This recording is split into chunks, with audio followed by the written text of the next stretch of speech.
Oinam Ongbi Shila Meesi Matang Manipur Medical Council, Directorate of Health Services amadi Manipur Leingakna Achumba Langla Langjil Puthokpiduna maral leiba Doctor Logi matungina cheirak pibiyu haina leikhidrabi Shilagi macha nupa Oinam Brinanda phongdorakli. Moirang kiyam leikaida leiba leikhidrabigi yumda pangthokpa paugi mifam amada wafam asi phongdokladuna mahakna hai haukiba me 18 da mahaki apokpe Shila kok nungairaktabadagi Moirang Community Health Center da satuna casualty gi ticket kaktuna doctor na yenki mafam aduda doctor na leblol injection kapnaba kangalaki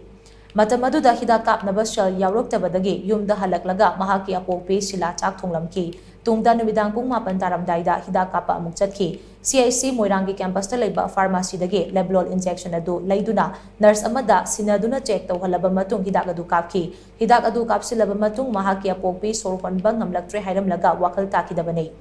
mafam aduda mathau tawduna leramba doctor amana mahaki apokpigi medical history hangbada asma lai hangbadagi asma gi hidak ama kapsinki aduga ras medicity da punaba ambulance ki thawrang tawki ambulance adugi manungdasu oxygen cylinder adu nataba atei yaufam thokpa life saving equipment amata yauram khide ras medicity yoba matamda mahaki apokpi asiba hakchang oina purakle haina ras medicity gi doctor singna confirm tawraki Meesi asigi matangda achumba wild fangnaba mari leinaba singda aiba cherol pisin pre amadi health minister ga suuna duna wari sanakre athuba matamda achumba wild fanghanbiu haina so mahana makha taki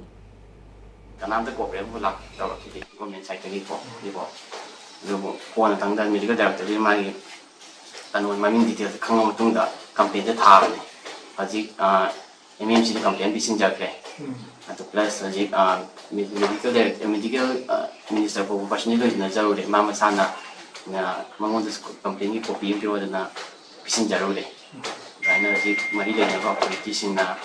deki